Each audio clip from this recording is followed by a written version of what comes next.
Joining us this morning to look at her legacy, which was left behind by her mother, is the Nigerian human rights, civil rights and democracy activist, the founder of the Kudirat Initiative for Democracy, KIND, Dr. Hafsat Olaronke Abiola-Costello. Good morning and thanks for joining us. Morning. Great to have you. Of course, you know, it's been a really long time. We're talking 28 years of the memory of your mother. Before we get into, talking, of course, about current day Nigeria and, of course, the human rights fight, I want to know your thoughts, concerning the investigation into her death. Has the family moved on? Are there still questions being asked today? Is this a closed case completely? I think at the Oputa panel, the people who were responsible for her death confessed. So I don't think there's any question about why she was killed, under what instructions she was assassinated, how it was carried out. In terms of justice, no, the case just continues to drag on, and there's not been justice. And, we're talking about a woman that was killed. So there's nothing we can do that will bring her back. It's just that if you have a state that gets away with sending out members of the army to assassinate people, it's not good for the country as a whole, and it's not good for activists. And activists are needed for the country to thrive because they raise alarm, they organize and mobilize whenever things are wrong.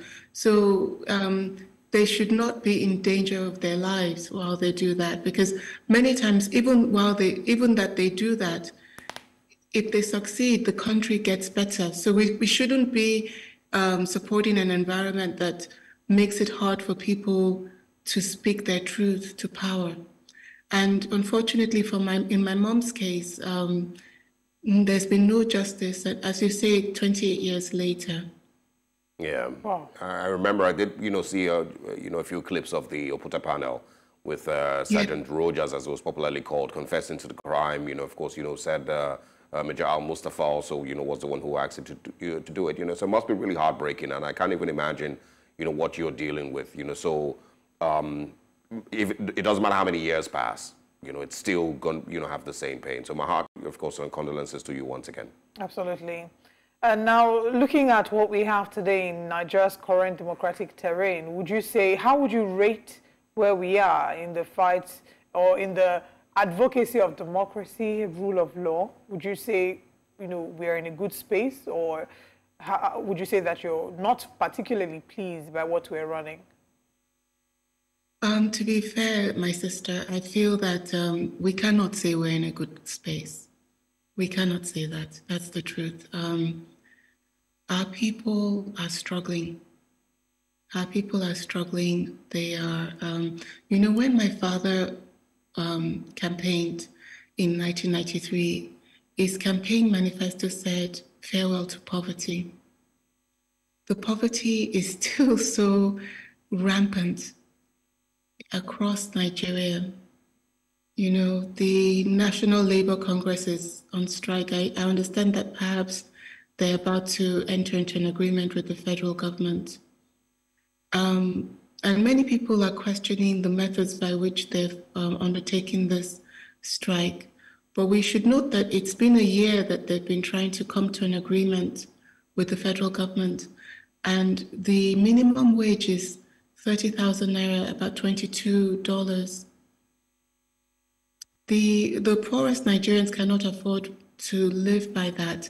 And even while we say that the country cannot really afford to pay more, we are watching as people in the House of Representatives and Senate award themselves huge sums and for allowances, for all kinds of reasons, while the lowest rung of workers in our country are to subsist on $22 a month. There's a lot that has to change. I think that we focus so much on electioneering and not enough on governance and not enough on delivering economic, social dividends to people in Nigeria. And not just in Nigeria. Dr. Joe Okeodumaki and I put out a press release for June 4, as we generally do every year, where we said, democracy is on trial, not just in Nigeria, but across Africa. If we look at what's happening in West African countries, where in Niger, Mali, Burkina Faso, Guinea, also in Central Africa Republic and Gabon, the coup d'etat recently, it tells us that if this democracy doesn't deliver, we will go back to those dark times of military rule. It's happening around us. So this democracy must deliver, and politicians must focus on doing that. Yeah. I also want to know, I mean, your thoughts on the current administration in Nigeria, before we get back to talking about your mom. President Bola Ahmed Tinubu, of course, celebrated 1 year a few days ago.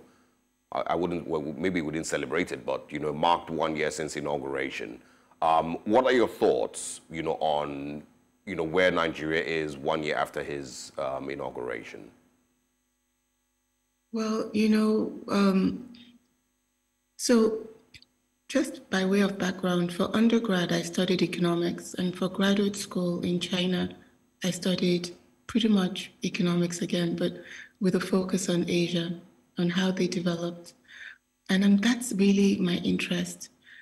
I think that what we need President Tinubu to do is to be able to put in place a model for by which a democratic country in Africa can deliver development. I think it hasn't actually been done. We don't have any. Yeah, there's no model. There's nothing. There's no plan. I mean, there wasn't a plan before he got into office, and there's no plan now.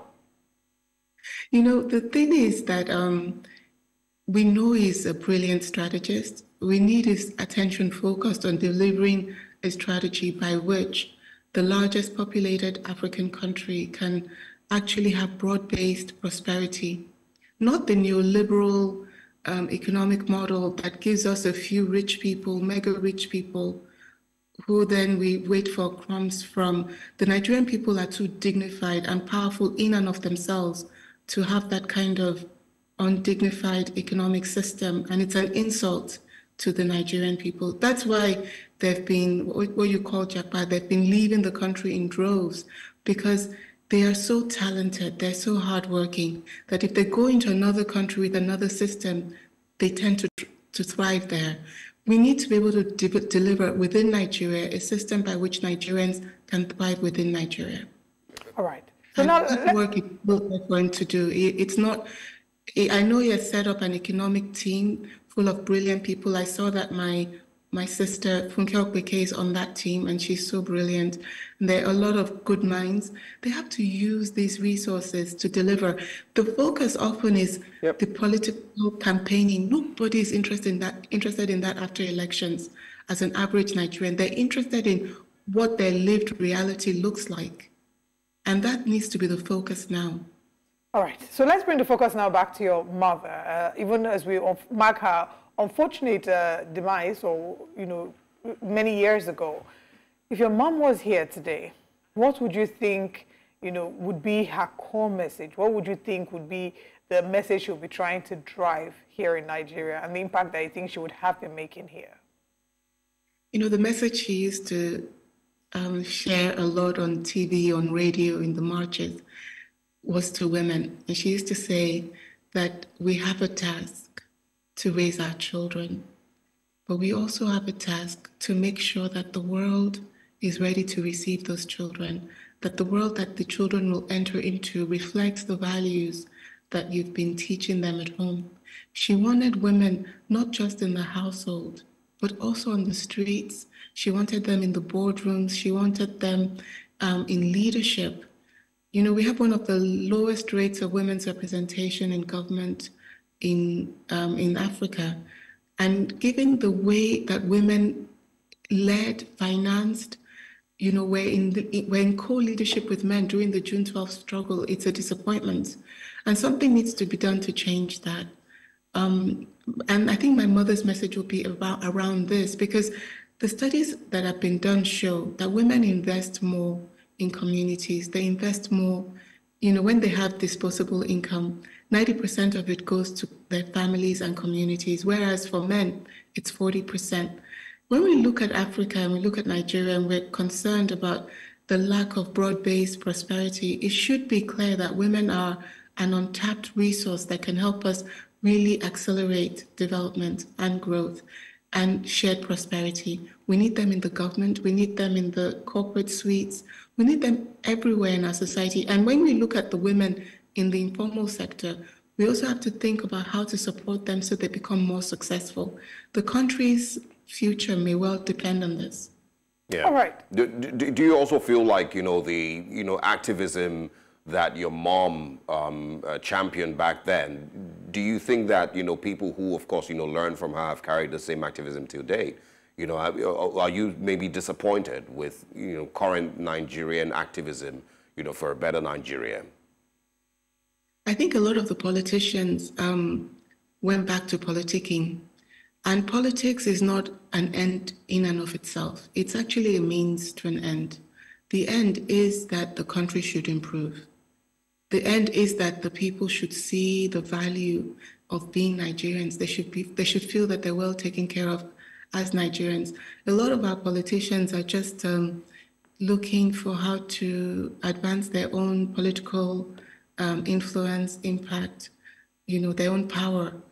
Their power is not an end in and of itself. We don't care about their power. We care about the lived reality of Nigerian people. And so I think she would be incredibly disappointed and be a hypercritical voice.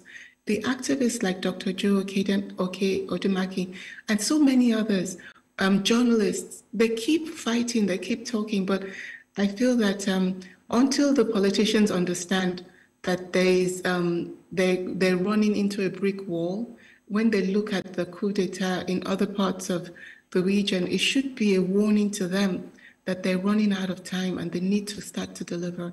And once they get this, then they can work together with the activists and the intellectuals to really deliver a working model for Nigeria. We don't have that yet. All right. Let's talk about, again, the life that your mother lived and her legacy. I recently watched a biopic of Funmilayo Ransome Kuti, which I think was brilliant. And I know that we're starting to tell more stories about people who have impacted our democracy and who have been a part of our journey. And I know that there was also a documentary about your mom, if I'm correct, in 2014, The Supreme Price. I haven't unfortunately gotten to see it yet.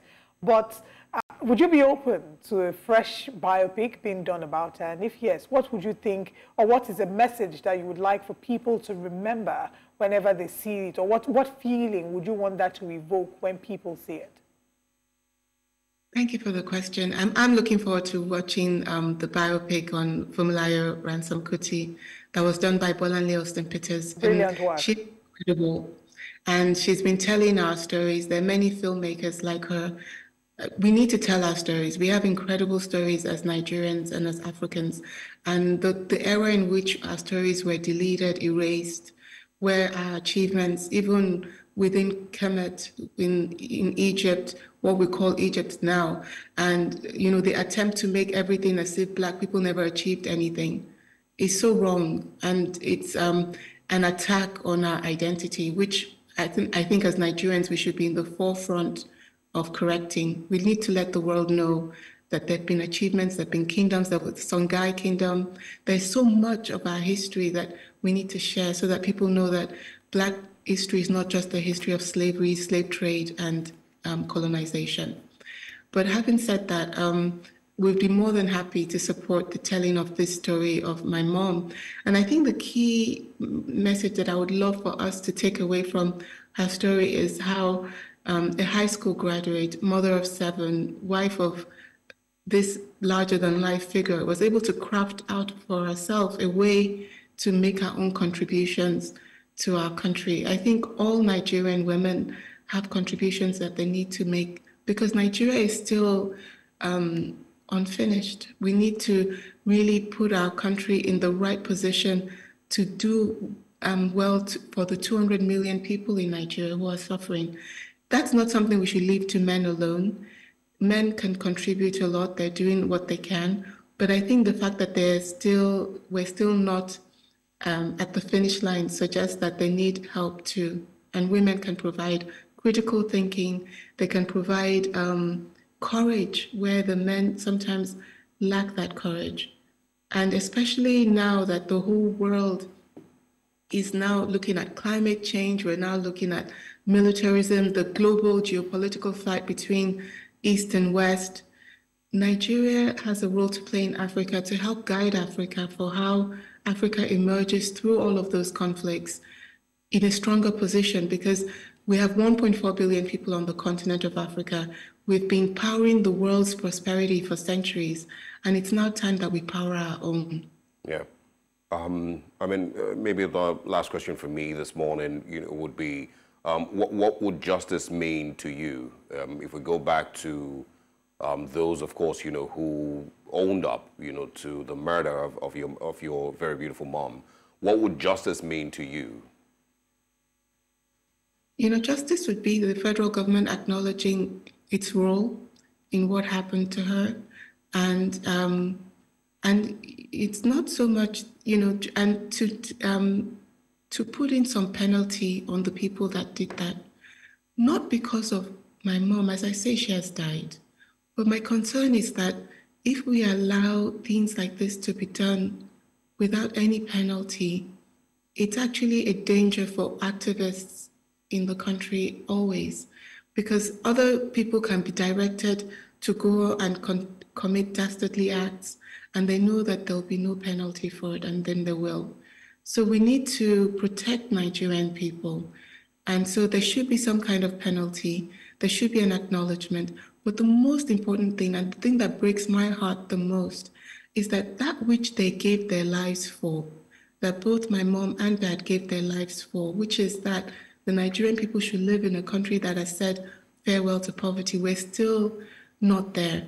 And that would be the best justice, even more than any other thing that I've said today, is that if we could live in a country where Nigerian people are not trying to escape their own country, where they thrive in Nigeria and their incomes are robust and they're able to meet their responsibilities and visit other parts of the world, but be like, look, you have nothing on us. Nigeria is much better than whatever you think you have, and come back home. That would be the best form of justice, because that's really what they fought for. Yeah. Oh, all right. My final question would be, everyone knows your mom as Kudirat Abiola, but you know her as mother. What would you say is maybe your fondest memory of her? I think it's important that we end on some form of a sweet note. My mom's jollof rice. And my mom as a mom was A1 mom. A1 mom. And she had time. She had time not just for her 7 children, but sometimes my father would just turn up with more children. And my mom had time also for them. And she was kind. That's why I called my NGO kind, because I think that currency of kindness, we need more of it. She was giving. And now I'm a mom of 2 gentle children. My son is 17, my daughter is 15. And I just mastered the jollof rice that my mom used to cook. And my son said I had to cook it for their school festival like 2 weeks ago. When I cooked it, the women that were serving it were telling me that people were coming to the stand and saying they want that one. The Belgian people don't know what jollof rice is. They don't know it's jollof rice. They were pointing at my food. They were like, they want that one. And I have a feeling that my mom, where she was, she would just have smiled. She was just, she made being a mom like it was just the best thing in the world. And it made us children feel so cared for, so well loved. When she died, I didn't even doubt for one moment that I had to honor her and carry that legacy, just to show how much I appreciated every minute, every second that she dedicated to all of us. Yeah. And I would love for us to continue to support women as they are mothers, so that they can really do well by their children. Because if we can do well by our children, we really have the opportunity to change the world. Yeah. Such a beautiful story you've ended, or you've told us, and such a sweet note you've ended the story on. Thank you for sharing with us. And cheers to you being an amazing mom yourself. In memory and in celebration of your mom, I think I'm going to have jollof rice for lunch today. But I'm sure it's not as nice as yours or as nice as your mom's. Thank you so much for joining us. Nigeria, please, let's meet so I can cook it for you. I would love that. Absolutely. I look forward to that. And I look forward to the story of your mom being told so that generations from now, to come can see the impact that she played in our democracy. Thank you so much for joining us on today's interview. Thank you for having me.